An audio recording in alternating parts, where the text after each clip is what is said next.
नमस्कार दोस्तों। मेरा नाम है रोहित और आप देख रहे हैं टारगेट विद रोहित। आज इस वीडियो के माध्यम से हम लोग सुपर टीईटी 2019 के पर्यावरण एवं समान अध्ययन के 10 प्रश्नों का विश्लेषण करेंगे। भारतीय राष्ट्रीय कांग्रेस के प्रथम मुस्लिम अध्यक्ष थे। पहला विकल्प है अबुल कलाम आज़ाद, रफ़ी अहमद किदवई, बदरुद्दीन तैयबजी, हकीम अजमल खान। तो भारतीय राष्ट्रीय कांग्रेस के अगर प्रथम मुस्लिम अध्यक्ष की बात किया जाए तो ये थे बदरुद्दीन तैयबजी। भारतीय राष्ट्रीय कांग्रेस की स्थापना 28 दिसंबर 1885 को मुंबई में गोकुलदास तेजपाल संस्कृत महाविद्यालय में 72 प्रतिनिधियों की उपस्थिति के साथ हुआ था। इसके जो संस्थापक थे भारतीय राष्ट्रीय कांग्रेस के A.O. ह्यूम थे।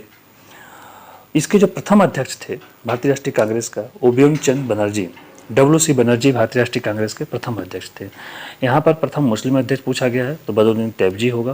प्रथम अध्यक्ष अगर पूछा जाता है तो बियोमचंद बनर्जी होगा। प्रथम महिला अध्यक्ष अगर पूछा जाता है तो एनी बेसेंट होगा। 1917 में कांग्रेस के कोलकाता में जो अधिवेशन हुआ उसमें इन्हें प्रथम महिला अध्यक्ष बनाया गया था। आयरलैंड की रहने वाली थी। अगर भारतीय महिला की बात किया जाए, प्रथम भारतीय महिला अध्यक्ष सरोजिनी नायडू थी। 1925 में कांग्रेस के कानपुर अधिवेशन में इन्हें भारतीय राष्ट्रीय कांग्रेस की अध्यक्ष बनाया गया था। दूसरी महिला अध्यक्ष भारतीय राष्ट्रीय कांग्रेस की सरोजिनी नायडू ही होगी, क्योंकि प्रथम भारतीय महिला अध्यक्ष और दूसरी महिला अध्यक्ष सरोजिनी नायडू थी। पहली महिला अध्यक्ष की बात करें तो एनी बेसेंट। संयुक्त राष्ट्र महासभा की पहली महिला अध्यक्ष विजय लक्ष्मी पंडित। विजय लक्ष्मी पंडित संयुक्त राष्ट्र महासभा की पहली महिला अध्यक्ष थी। प्रथम मुस्लिम अध्यक्ष भारतीय राष्ट्रीय कांग्रेस की बदरुद्दीन तैयबजी। तो इस प्रश्न का जो सही जवाब होगा वो होगा ऑप्शन नंबर 3 बदरुद्दीन तैयबजी। अगले प्रश्न को देखते हैं। साइमन कमीशन के विरुद्ध प्रदर्शन में लाठीचार्ज से लगी चोटों से किस नेता की मृत्यु हुई? Lala Lajpat Rai, Govind Ballabh Pant, doctor Satyapal, doctor Kitchlu. Simon Commission, अगर थोड़ा हम साइमन कमीशन की बात करें तो 3 फरवरी 1928 को साइमन कमीशन मुंबई के मूल बंदरगाह से भारत में प्रवेश किए। साइमन कमीशन का भारत में जो विरोध किया गया उसका प्रमुख कारण था कि साइमन कमीशन के जो 7 सदस्य थे उसमें एक भी भारतीय नहीं थे। इससे भारतीयों में एक असंतोष था और एक संदेह था। भारतीयों में एक संदेह की स्थिति उत्पन्न हो गई थी कि ये जो कमीशन है, जो कि ब्रिटिश सरकार द्वारा भारत शासन अधिनियम 1919 में सुधार के लिए एक विधिक आयोग का जो गठन किया गया है, ये भारतीयों के पक्ष में नहीं है, क्योंकि इसमें किसी भारतीय को शामिल नहीं किया गया है।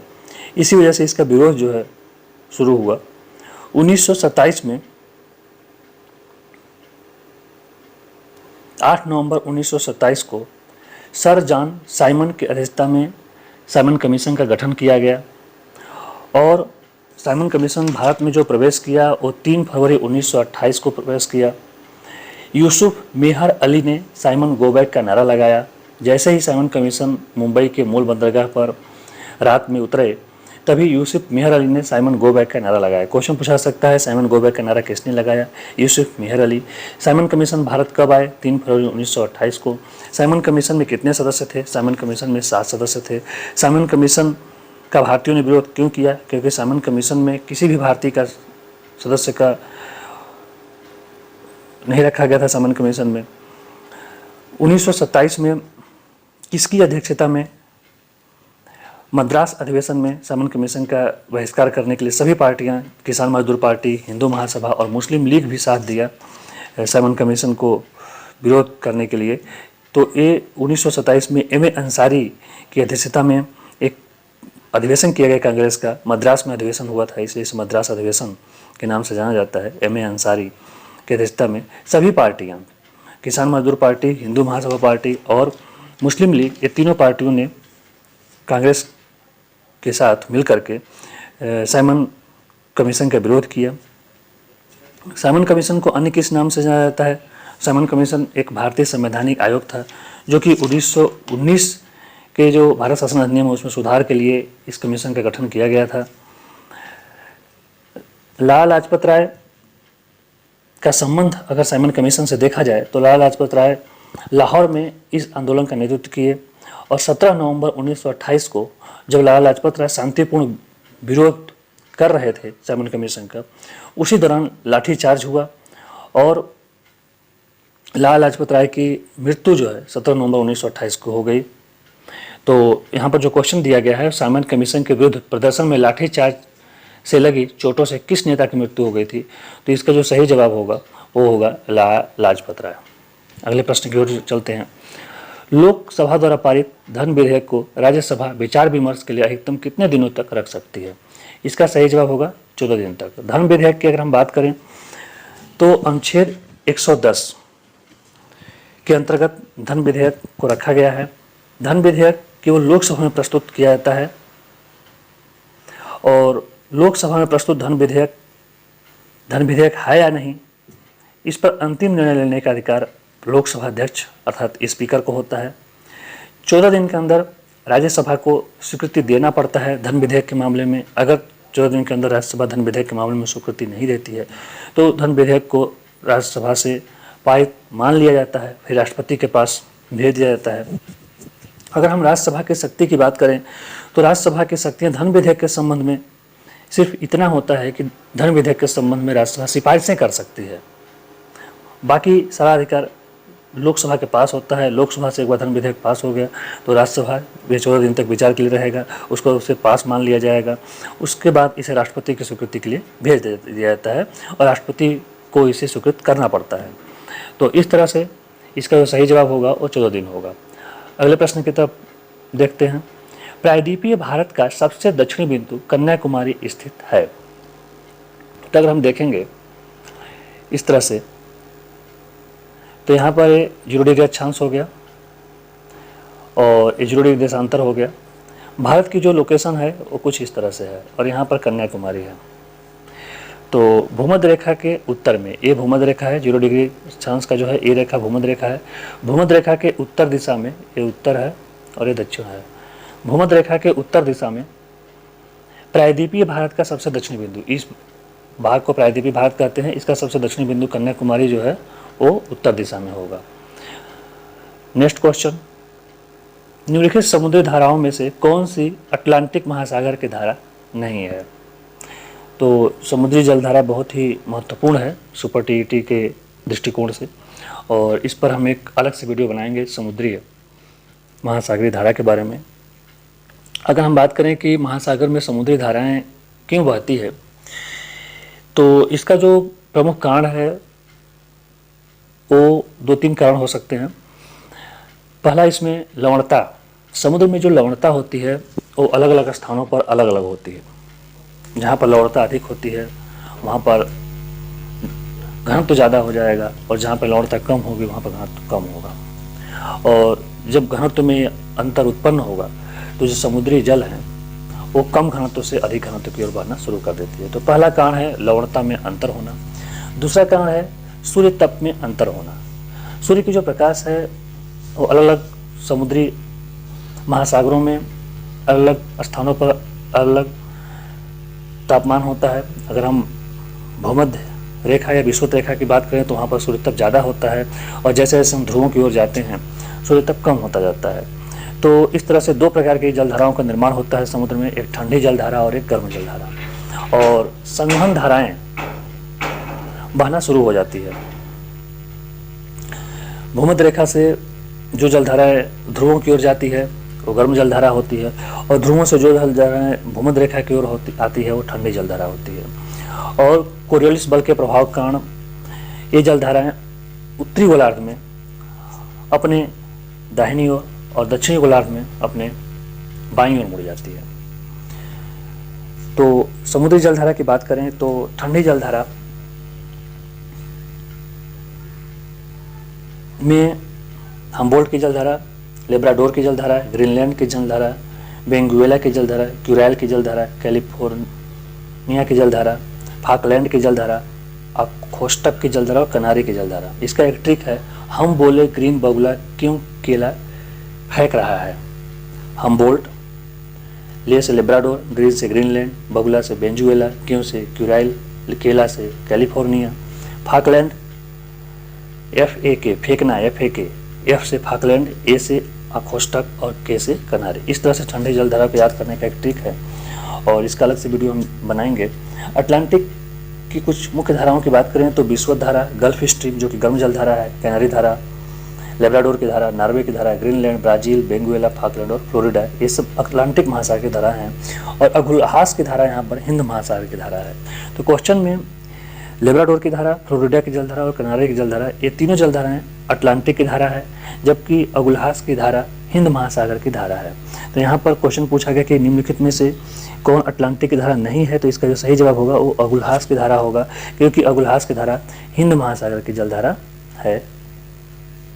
अगले प्रश्न की ओर बढ़ते हैं। नाथुला दर्रा भारत के किस राज्य में स्थित है?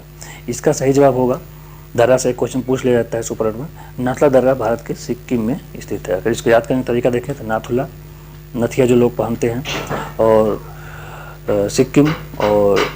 सिक्किम से हम मान लें कि एक जो छोटे लकड़ी का जो सीख होता है, उस तरह से नथिया न पहन करके सीख पहन लें नाक में, तो नाथुला दर्रा सिक्किम, इस तरह से याद कर सकते हैं। भारत में गरीबी का आकलन किस आधार पर किया जाता है? इसका जो सही जवाब होगा, भारत में गरीबी का आकलन किस आधार पर किया जाता है? इसका सही जवाब होगा वो होगा परिवार का उपभोग व्यय। उपभोग व्यय के आधार पर भारत में गरीबी का आकलन किया जाता है। अगला प्रश्न है, इनमें से भारत की संविधान सभा के पहले अध्यक्ष कौन थे? पहला विकल्प है डॉक्टर सच्चिदानंद सिन्हा, दूसरा डॉक्टर राजेंद्र प्रसाद, तीसरा डॉक्टर BR अम्बेडकर, चौथा प्रोफेसर SC मुखर्जी। इसमें दो है, संविधान सभा के अस्थायी अध्यक्ष और अस्थायी अध्यक्ष। यहाँ पर अस्थायी अध्यक्ष डॉक्टर सच्चिदानंद सिन्हा को सही माना गया था सुपर 2019 में। तो यहाँ पर ये ध्यान देना है, अगर अस्थाई अस्थाई पूछ दिया है तो अस्थाई में डॉक्टर राजेंद्र प्रसाद होगा, अस्थाई में डॉक्टर सच्चिदानंद सिन्हा होगा। लेकिन अगर दोनों में से कोई नहीं पूछा है, केवल संविधान सभा के प्रथम अध्यक्ष पूछ दिया है, तो यहाँ पर आप लोग डॉक्टर सच्चिदानंद सिन्हा को सही करेंगे। अगले प्रश्न की तरफ बढ़ते हैं। काकोरी षड्यंत्र किस वर्ष हुआ था? काकोरी षड्यंत्र 1925। इसका जो सही जवाब है वो है 1925। भारत में अवस्थित होने वाला प्रथम राष्ट्रीय उद्यान जिम कॉर्बेट राष्ट्रीय उद्यान। इसका सही जवाब है वो जिम कॉर्बेट राष्ट्रीय उद्यान है। अब इन प्रश्नों की विश्लेषण देख लेते हैं।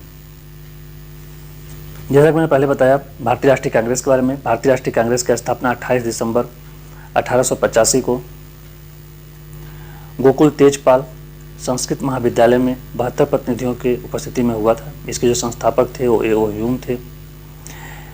भारतीय राष्ट्रीय कांग्रेस के प्रथम अध्यक्ष W.C. बनर्जी, प्रथम महिला अध्यक्ष एनी बेसेंट जो कि आयरलैंड की मूलतः निवासी थी। 1917 में कोलकाता अधिवेशन में इन्हें भारतीय राष्ट्रीय कांग्रेस की प्रथम महिला अध्यक्ष बनाया गया। अगर भारतीय मूल की बात करें तो प्रथम भारतीय महिला अध्यक्ष सरोजिनी नायडू थी, जिसे 1925 में कांग्रेस के कानपुर अधिवेशन में अध्यक्ष बनाया गया था। नाइटिंगेल ऑफ इंडिया भी सरोजिनी नायडू कहा जाता है। और दूसरी महिला अध्यक्ष अगर देखें तो सरोजिनी नायडू होंगी और भारतीय महिला प्रथम होंगी। संयुक्त राष्ट्र महासभा की महिला अध्यक्ष विजया लक्ष्मी पंडित, ये बहुत ही इंपॉर्टेंट क्वेश्चन है इसलिए यहाँ पर मैंने इसे बता दिया। विजया लक्ष्मी पंडित जो है संयुक्त राष्ट्र महासभा की पहली महिला अध्यक्ष थी। प्रथम मुस्लिम अध्यक्ष जो कि प्रश्न पूछा गया था, बदरुद्दीन तैयबजी थे भारतीय राष्ट्रीय कांग्रेस के प्रथम मुस्लिम अध्यक्ष। साइमन कमीशन ब्रिटिश सरकार द्वारा भारत शासन अधिनियम 1919 में पुनः सुधार के लिए एक विधिक आयोग का गठन किया गया था। इस विधिक आयोग का नाम साइमन कमीशन था, जिसे भारतीय संवैधानिक आयोग के नाम से भी जाना जाता था। इसके अध्यक्ष सर जॉन साइमन थे। 8 नवंबर 1927 को सर जॉन साइमन की अध्यक्षता में इस कमीशन का गठन किया गया था। भारतीयों ने इसका विरोध इसलिए किया क्योंकि ये जो साइमन कमीशन आयोग था इसमें किसी भारतीय को सदस्य नहीं बनाया गया था, इसलिए इसे श्वेत आयोग के नाम से भी जाना जाता है, क्योंकि इसमें 7 के 7 पूरे जो मेंबर थे वो अंग्रेज थे। कांग्रेस का एक अधिवेशन होता है 1927 में।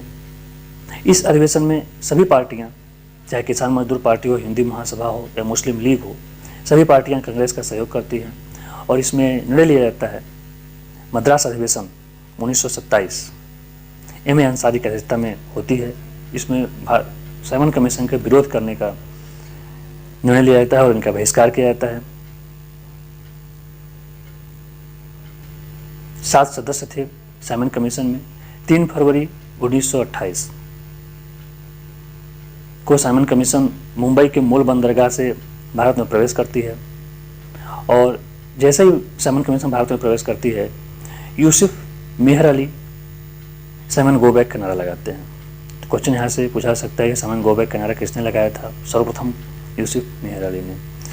लाला लाजपत राय का साइमन कमीशन की वापसी में बहुत बड़ा योगदान था। लाला लाजपत राय ने शुरू से ही लाहौर में इस आंदोलन का नेतृत्व किया और 17 नवंबर 1928 को लाला लाजपत राय शांतिपूर्ण ढंग से इस कमीशन के विरोध कर रहे थे, तभी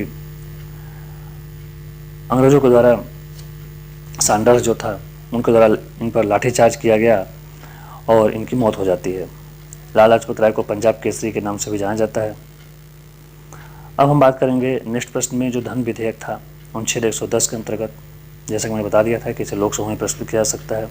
धन विधेयक है या नहीं, निर्णय लेने का अधिकार लोकसभा अध्यक्ष को होता है। 14 दिन के अंदर राज्यसभा में इसे पारित मान लिया जाता है।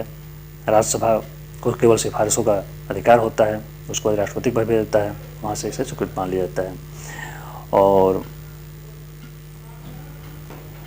जलधारा के बारे में देखें तो यहाँ पर देखिए ये 0 डिग्री अक्षांश है। इस 0 डिग्री अक्षांश अर्थात विषुवत के उत्तर में ये उत्तरी गोलार्ध और दक्षिण में दक्षिणी गोलार्ध है।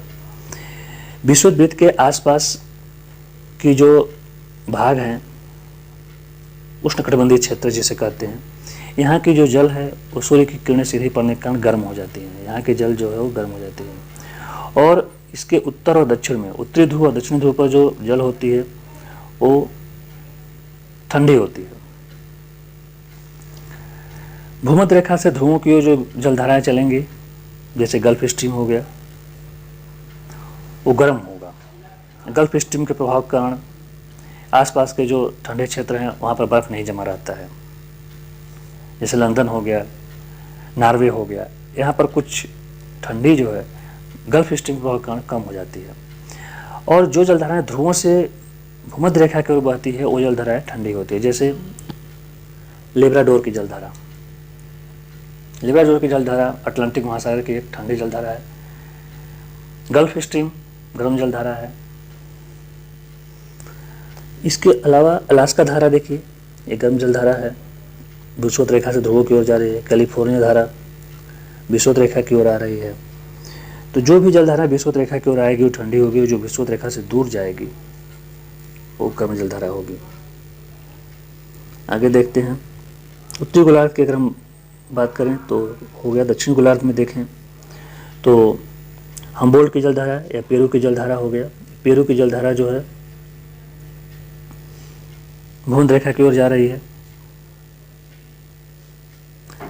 तो ठंडी जलधारा हुई। फाकलैंड की जलधारा ठंडी जलधारा हुई।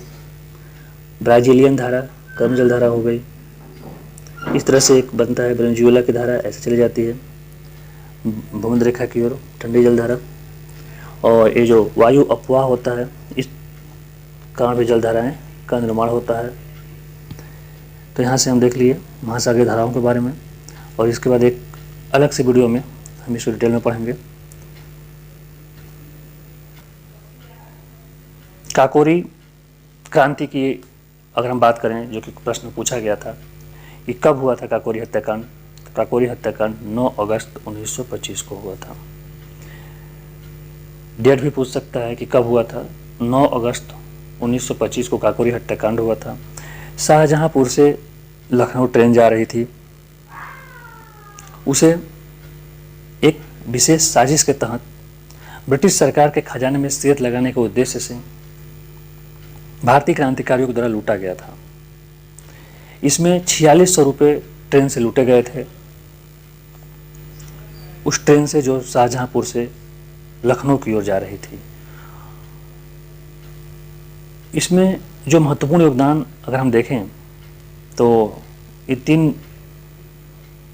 4 क्रांतिकारियों का था, राम प्रसाद बिस्मिल, अशफाक उल्लाह खां, रोशन सिंह, राजेंद्र नाथ लाहिड़ी।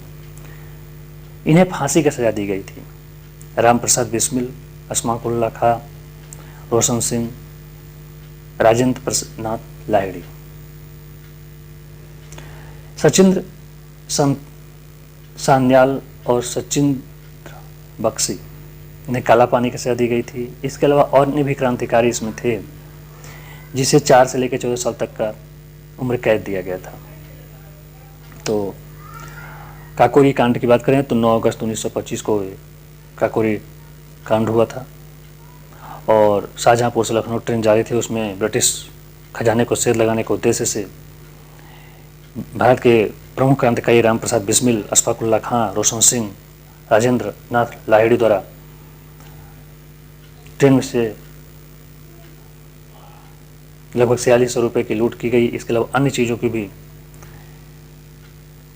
लूट करके ब्रिटिश सरकार के खजाने में सेध लगाने का प्रयास किया गया, जो कि एक सराहनीय प्रयास रहा।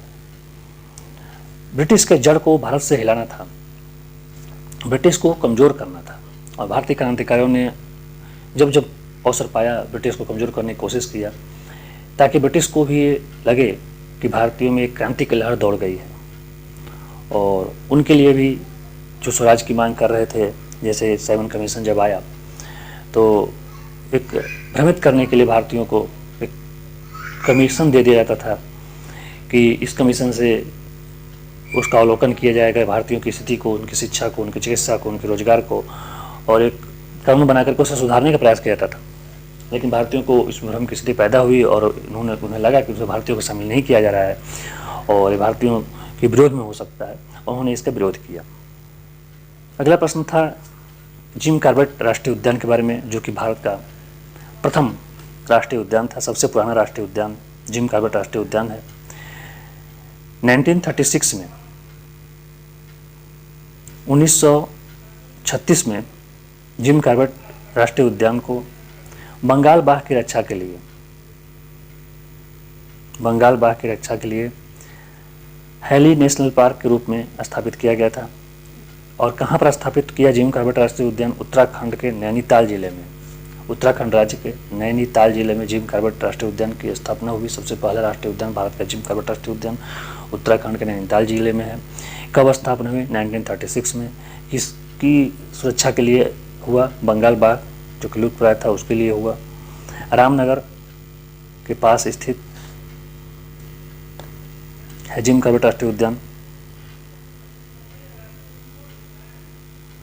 इसकी स्थापना बाघ परियोजना के पहल के तहत आने वाला यह पहला पार्क था। गौरवशाली पशु विहार रामगंगा की पातली दून घाटी में 1398.54 वर्ग किलोमीटर में बसा हुआ है। इसके अंतर्गत 829.99 वर्ग किलोमीटर का जिम कॉर्बेट व्याघ्र संरक्षित क्षेत्र भी आता है। जिम कॉर्बेट राष्ट्रीय उद्यान की बात करें तो प्रमुखतः ये IUCN द्वितीय श्रेणी का राष्ट्रीय उद्यान है और इस बाघ संरक्षण के लिए भारत में पहली बार इसकी स्थापना की गई थी, जो कि उत्तराखंड के नैनीताल जिले में स्थित है। तो आज की वीडियो में सिर्फ इतना ही। आगे मिलते हैं कुछ इसी तरह के अन्य महत्वपूर्ण वीडियो के साथ। तब तक के लिए आप सभी भावी अध्यापकों का बहुत बहुत धन्यवाद।